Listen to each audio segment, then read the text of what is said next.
சீரியல்களின் full எபிசோடுகளை Sun டிவியில் ஒளிபரப்பான உடனே எக்ஸ்க்ளூசிவாக சன் நெக்ஸ்டில் மட்டும் ஃப்ரீயா பாருங்கள்.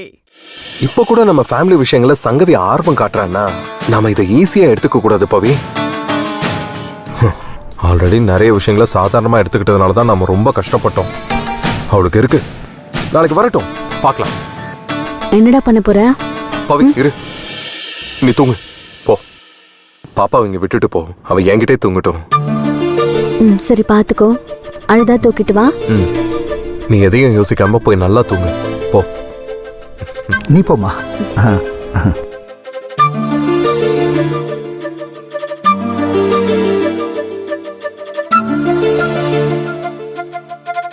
மாப்பிள, சங்கவி விஷயத்துல கொஞ்சம் கவனமா இருந்துக்கோ.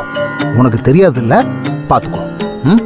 இல்ல மாமா, இதுதான் அவ நம்ம கிட்ட வர்றது லாஸ்ட் டைமா இருக்கும். நீங்க வேணா பாருங்க.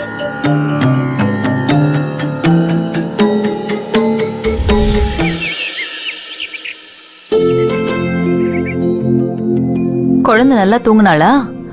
அது அவங்கிட்ட தான் கேட்கணும். டேய், இவ உன் கூடயா இருக்கா? ஆமா, தூங்க விட்டுருக்க மாட்டாளே. அப்படிலாம் ஒண்ணும் இல்ல, சமத்து செல்லம் மாதிரி இவ தூங்கணும். எல்லாம் வச்சுக்கிறவங்கள பொறுத்து இருக்கு. ஓஹோ, ஒரு நாள் கூடவே வச்சுக்கிட்டு ஓவரா பண்ணாத.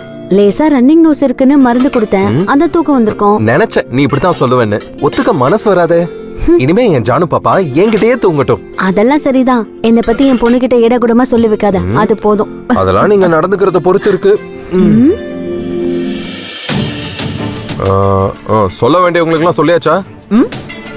அப்புறம் இன்னொரு விஷயம், ஒரு 10-11 மணிக்கு வந்தா போதும். சீக்கிரம் வந்தெல்லாம் ஒன்னும் வெயிட் பண்ண வேண்டாம்.